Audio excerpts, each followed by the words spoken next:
you speak so of your... Quiet. The 1980s were a strange time for fantasy. Stories didn't always explain themselves, worlds didn't always follow logic, and no one seemed worried about whether audiences would understand what they were seeing. These films weren't trying to be safe, or clean, or easily digestible. They felt like dreams someone forgot to translate into reality, full of strange rules, unsettling ideas, and endings that didn't comfort you. Looking back now, some of the most unforgettable fantasy films of the 80s weren't epic, they were weird. So let's step back into a decade when fantasy didn't need to make sense, and count down the strangest fantasy movies the 1980s ever made. Number 6. Time Bandits, 1981.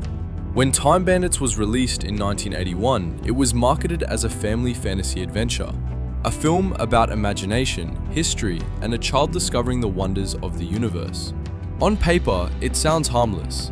Directed by Terry Gilliam, a filmmaker already known for surreal comedy and visual chaos, the story follows a lonely young boy who becomes obsessed with history books. One night, his bedroom wall literally opens and a group of dwarves bursts through, carrying a stolen map of time. That map allows them to jump across history, Napoleon, Robin Hood, ancient civilizations. But here's where things start to feel strange. This is not a hero's journey. The child isn't chosen. He isn't special. He's dragged along by accident. The dwarves aren't wise guides or magical beings. They're thieves, petty, greedy, constantly arguing. And the universe they travel through doesn't feel magical at all. It feels poorly managed. What makes Time Bandits truly bizarre is its worldview. Gods exist, but they behave like bored administrators. Evil exists, but it's clumsy and bureaucratic. History doesn't unfold with meaning or destiny. It unfolds through mistakes. Even the film's tone is unsettling. The humor is dry, almost cruel. Moments of danger arrive without warning and disappear just as quickly. There's no emotional safety net for the audience. This wasn't a fantasy made to inspire children. It was a fantasy made to mock the idea that the universe has a plan.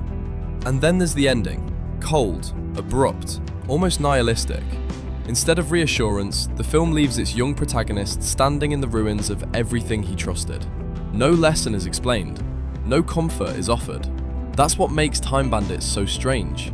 It looks like a children's fantasy. It's structured like an adventure. But at its core, it's a surreal meditation on chaos, authority, and the absurdity of existence. Fantasy usually promises wonder. Time Bandits offers confusion. And that confusion is exactly why it still feels so unsettling today. And if this was only the beginning of how weird 80s fantasy could be, the next film on this list pushes that dream logic even further. Number 5. Labyrinth, 1986. When Labyrinth arrived in 1986, it looked like a fantasy made specifically for teenagers. Bright sets, strange creatures, a young heroine thrown into a magical world with a clear goal. On the surface, it feels simple.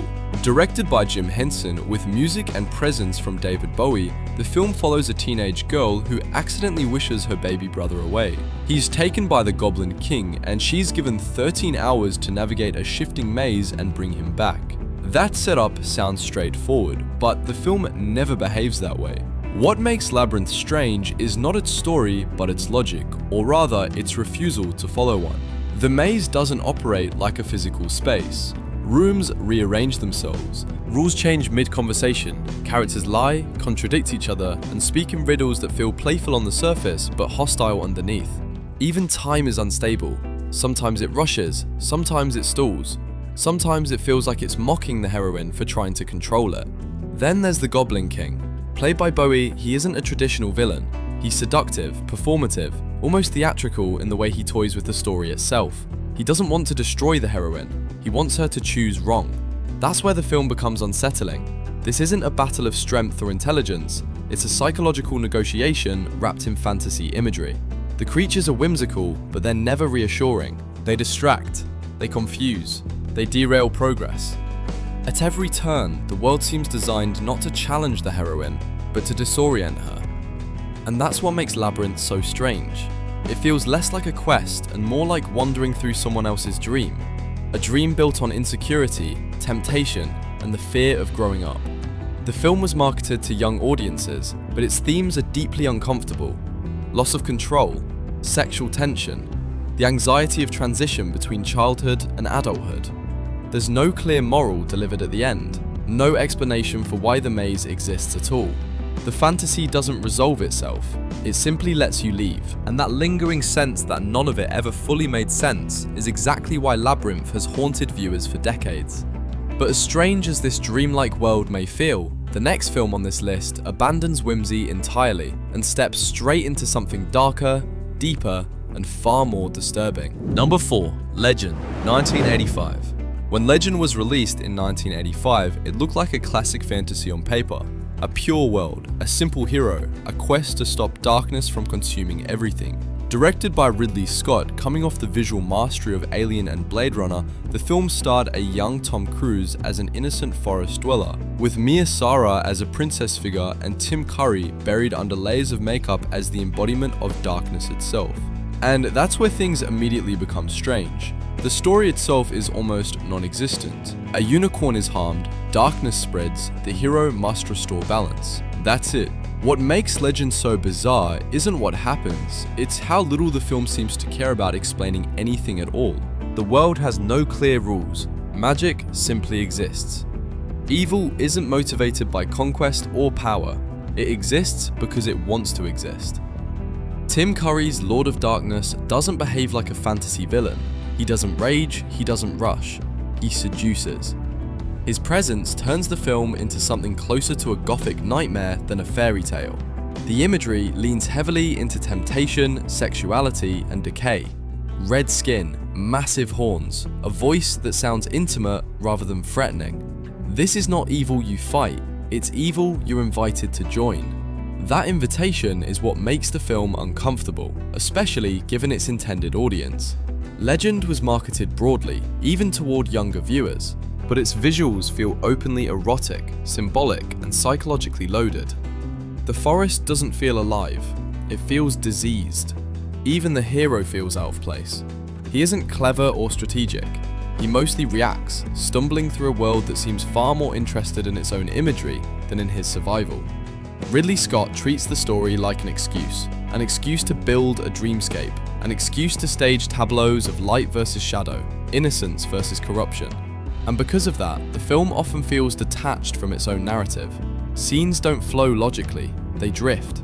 You don't watch Legend so much as you endure it, letting its symbols wash over you without clear meaning or resolution.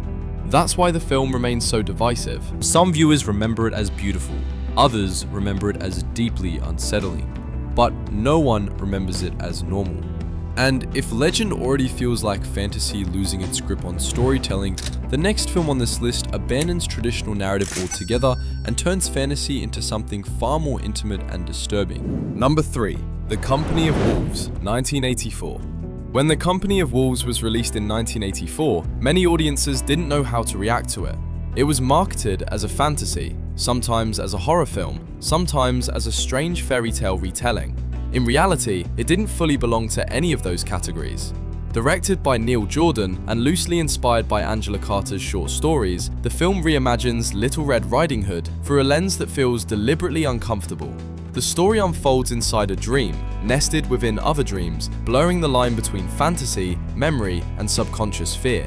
At the center is a young girl navigating a forest that feels less like a place and more like a state of mind. Wolves aren't simply animals here, they are metaphors, and that's where the film becomes deeply strange.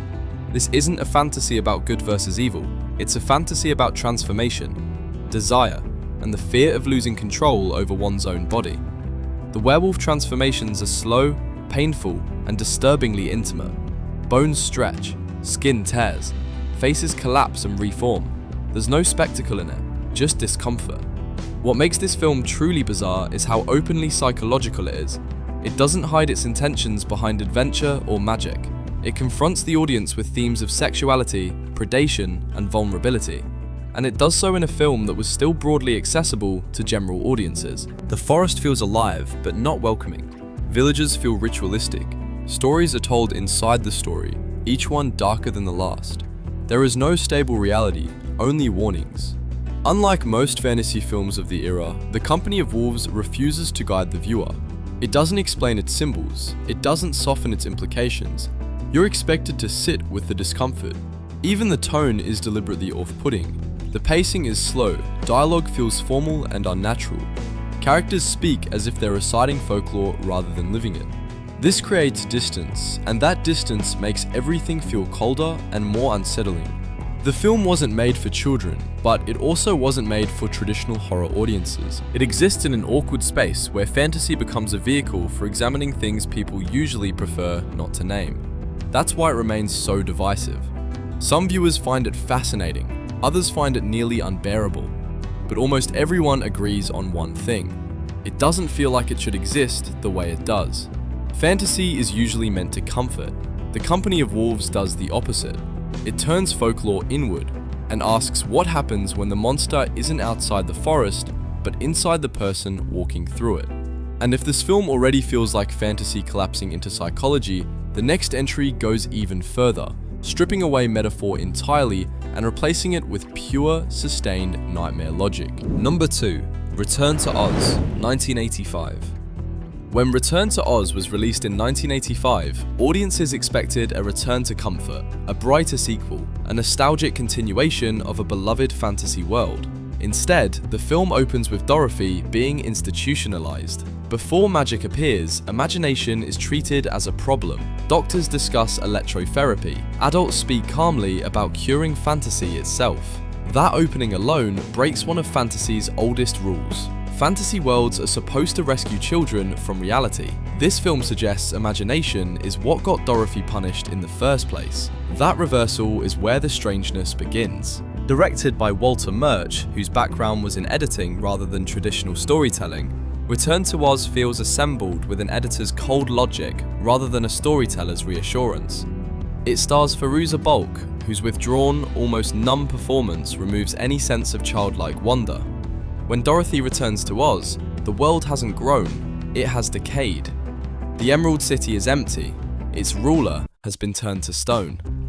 Familiar characters are gone or broken, but the film never explains why.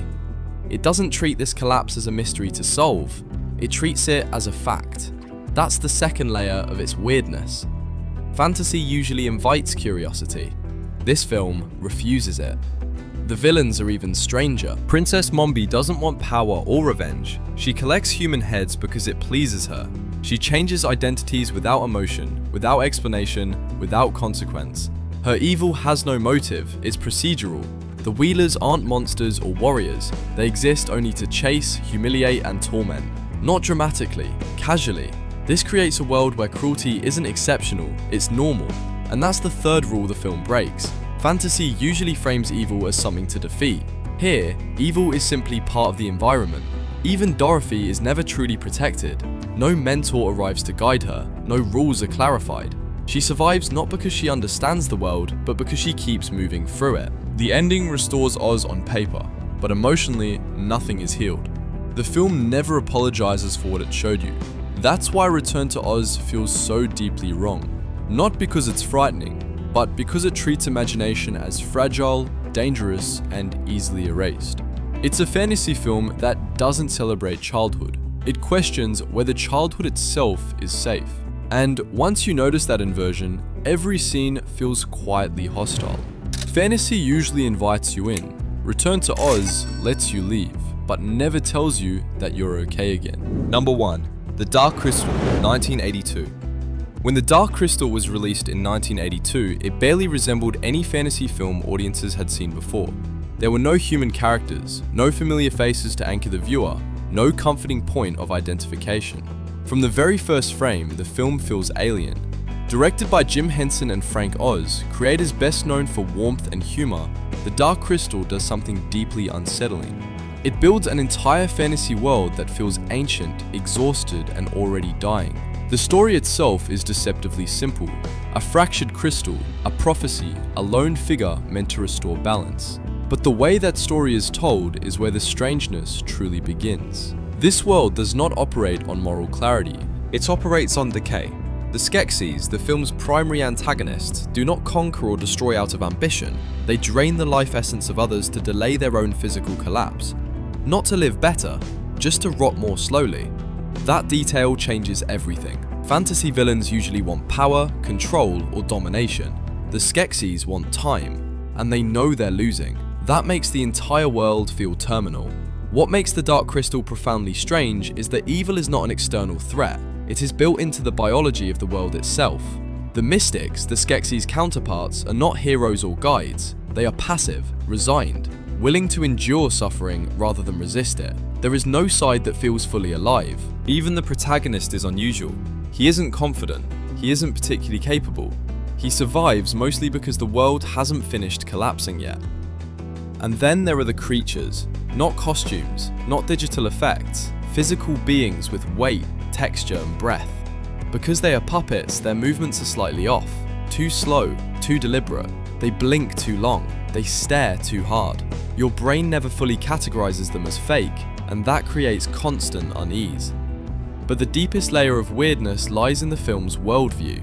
There is no promise that restoring the crystal will heal the world. There is no sense of renewal. At best, the film offers survival. That breaks another fundamental rule of fantasy. Fantasy usually reassures the audience that balance leads to harmony. The Dark Crystal suggests balance might only mean the end of suffering, not the beginning of joy. This was a film marketed broadly. Families walked into it expecting wonder. What they encountered instead was a meditation on entropy, mortality, and civilizations clinging to existence long after meaning has faded. That's why The Dark Crystal feels so deeply wrong in the best possible way. It doesn't feel like a story invented for entertainment. It feels like a world that existed long before you arrived and will continue decaying after you leave. Fantasy usually invites you to escape. This film does something stranger. It makes you feel like you were never supposed to be there in the first place. Looking back, what made these fantasy films so strange wasn't their budget, or their special effects, or even how dark they felt. It was the way they refused to behave. They didn't explain their worlds. They didn't protect their heroes. They didn't promise comfort or clarity. In the 1980s, fantasy was allowed to be awkward, unsettling, and incomplete. It could drift like a dream, or collapse like a nightmare. Modern fantasy rarely takes that risk anymore. It explains, it reassures, it makes sure you leave feeling safe. But these films didn't care if you felt safe. They just existed. And maybe that's why we still remember them. Not because they made sense, but because they felt like something we weren't supposed to see. So which of these strange fantasy worlds stayed with you the longest? And which one would you dare to revisit today? Let me know in the comments.